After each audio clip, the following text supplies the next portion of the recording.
বোকাখাটত কৃষিমন্ত্ৰী অতুল বৰাৰ মাটিমাহৰ খেতি ৫,০০০ বিঘাৰ বিশাল কৃষি প্ৰকল্পৰ নামত ৰাম ঠগন সাধাৰণ কৃষকক লজ্জাজনকভাৱে বিঘাত উৎপাদন হ'ল ১ কিলোগ্ৰামহে মাটিমাহ উন্নত প্ৰজাতিৰ বীজ বুলি কণাহাহক পতান দিলে মন্ত্ৰী অতুল বৰাই বোকাখাট বিধানসভা সমষ্টিৰ কৃষিখণ্ডৰ উন্নয়নৰ জয়ঢোল কৃষিমন্ত্ৰী অতুল বৰাই যিমানেই নবজক লাগে প্ৰকৃত ছবিখন যে তেনেই সাৰশূন্য সেয়া মন্ত্ৰীগৰাকীৰ দুটাকৈ কাৰ্যকালত বহুবাৰ প্ৰমাণ হৈ আহিছে তাৰ পাছতো একাংশ অন্ধভক্তৰ সন্মুখত চৰম নিৰ্লজ্জৰ দৰে চমক সৃষ্টি কৰি থাকিবলৈ কিন্তু অকণো সংকোচ নকৰে মন্ত্ৰীগৰাকীয়ে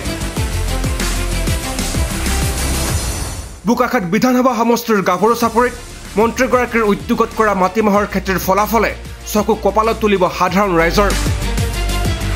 RTI কৰ্মী দিলীপ নাথে শেহতীয়াকৈ গোলাঘাট জিলাৰ কৃষি বিষয়ক কাৰ্যালয়ৰ পৰা লাভ কৰা কৃষিমন্ত্ৰী অতুল বৰাই বোকাখাটৰ গাভৰু চাপৰিত কৰা মাটিমাহৰ খেতিৰ পৰা হোৱা লাভালাভৰ তথ্যই পুনৰবাৰ প্ৰমাণ কৰিলে যে সমষ্টিটোৰ কৃষক ৰাইজৰ উন্নতিতকৈ মন্ত্ৰীগৰাকীৰ চমক সৃষ্টিতহে বেছি আগ্ৰহ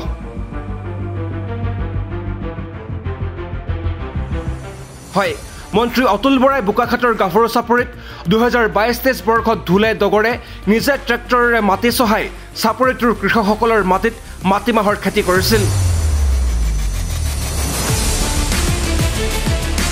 সেই সময়ত সংবাদ মাধ্যমত প্ৰকাশিত বাতৰি অনুসৰি ৫,০০০ বিঘা কৃষিভূমি সামৰি গ্ৰহণ কৰা হৈছিল গৰুকুটিৰ আৰ্হিত এক সমন্বিত কৃষি প্ৰকল্প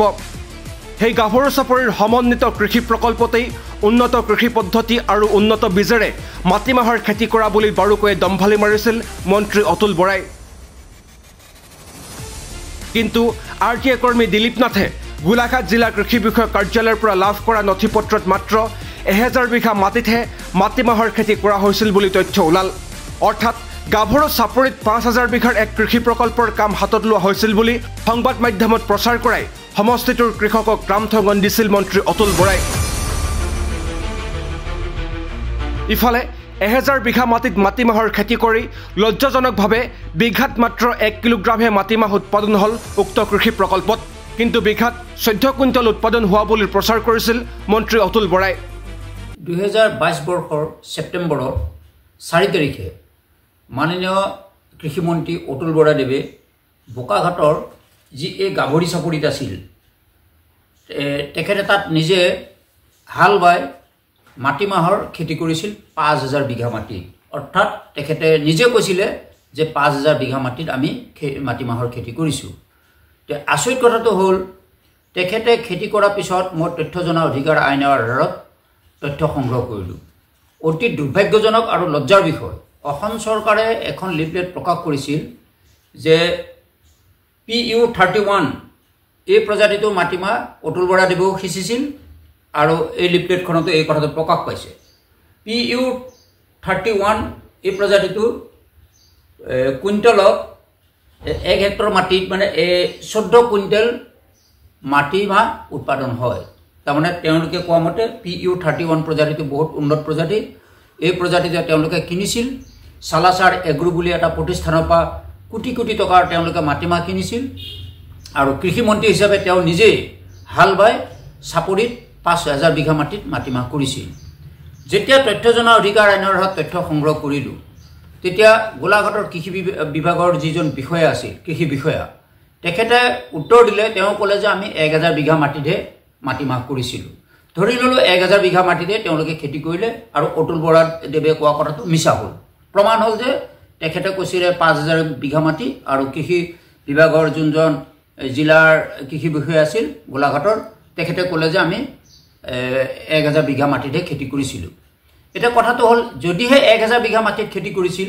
তাৰ পৰা উৎপাদন কিমান হ'ল মই তথ্য বিচাৰিলোঁ অতি দুৰ্ভাগ্যজনক অতি লজ্জাৰ বিষয় যে অসমৰ কৃষকক অতুল বৰা বিভাগে বীজ দিয়াৰ নামত কিমান কেলেংকাৰী কৰি আছে আমি নকওঁ এই তথ্যই কৈ আছে আৰু অতুল বৰা বিভাগে নিজে সিঁচা খেতি অতুল বৰাদেৱে নিজে সিঁচা খেতিত এই তথ্যটো উদ্ঘাটন হৈছে আচৰিত কথাটো হ'ল ১,০০০ বিঘা মাটিত তেওঁলোকে খেতি কৰি পেলাই ১৩৩ কেজিকে বিঘাত মাটিমাহ পাইছিল ১৩৩ কেজিকে এতিয়া ১৩৩ কেজি যদি ১ বিঘা মাটিত পোৱা যায় তেতিয়াহ'লে তেওঁলোকে গোটেই মাটিখিনিত ১,০০০ বিঘা মাটিত খেতি কৰি পেলাই 45 কুইণ্টেল মাটিমাহ পাইছিলোঁ বুলি আমাক তথ্যত উদঙাই দিছে। তাৰমানে 1000 বিঘা মাটিত 545 কুইণ্টেল মাটিমাহ পালে। এটা যদি চোৱা যায় প্ৰতি বিঘাত 4 কেজিকে মাটিমাহ পালে। এটা কথাটো হ'ল বীজ লাগে সিঁচিবলৈ বিঘাত 3 কেজিকে। অতুল বৰা বিভাগে মাটিমাহ সিঁচি, অতুল বৰা দেৱে নিজে মাটিমাহ সিঁচি উৎপাদন কৰিলে বিঘাত 1 কেজিকে। এতিয়া বীজ লাগে 3 কেজি, উৎপাদন হ'ল 1 কেজি। কিন্তু তেওঁলোকে লিফলেটত প্ৰকাশ কৰিছে 14 কুইণ্টেলকে বিঘাত পোৱা যায়। এতিয়া কথাটো হ'ল এই যে অসমৰ কৃষকক ৰামঠগন দি আছে কৃষি মন্ত্ৰী পা বুলি কৃষি বিষয়াসকলে, এইটো তদন্ত কেতিয়া হ'ব? যেতিয়াই দেখা যায় কৃষি বিভাগত বীজ যোগানৰ নামৰ পা বুলি, বীজ সিঁচা পা বুলি, বীজৰ মানদণ্ড পা বুলি গোটেই নিম্নমানৰ মানদণ্ড ঠিকাদাৰসকলে যোগান ধৰে, সকলো জানে। কিন্তু মাননীয় অতুল বৰা দেৱে সকলো জানিও আজি নিমায়। অতি লজ্জাৰ বিষয়,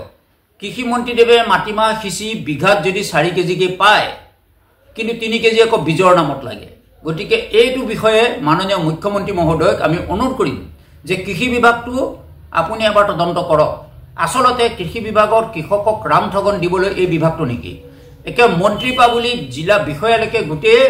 সকলে কেৱল কৃষকক ৰামঠগন দিবৰ কাৰণে এই বিভাগটো চলি আছে বুলি আমাৰ সন্দেহ হৈছে। গতিকে মাননীয় মুখ্যমন্ত্ৰী মহোদয়ক আমি অনুৰোধ কৰিম যে অনতিপলমে কৃষি বিভাগটো তদন্ত কৰি ব্যৱস্থা গ্ৰহণ কৰিব লাগে। উল্লেখযোগ্য যে কৃষিমন্ত্ৰী অতুল বৰাই উক্ত কৃষিৰ বাবে কোটা URD 4 নামৰ উন্নত প্ৰজাতিৰ বীজ ক্ৰয় কৰিছিল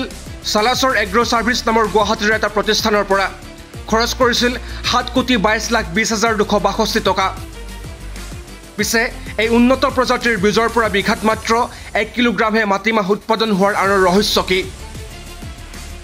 অৰ্থাৎ পুনৰবাৰ সহজ সৰল আৰু দৰিদ্ৰ কৃষকৰ কৃষিভূমিত একাংশ অনুগত সাংবাদিকৰ কেমেৰাৰ সন্মুখত ধুলে ডগৰে ভোজ ভাত খাই এক বিশাল কৃষি প্ৰকল্প হাতত লোৱা হৈছে বুলি বোকাখাট সমষ্টিৰ কৃষকক আভুহাই ভাৰিলে কৃষিমন্ত্ৰী অতুল বৰাই। বোকাখাটৰ পৰা পল্লৱ হাজৰিকাৰ ৰিপৰ্ট, আপডেট নাও।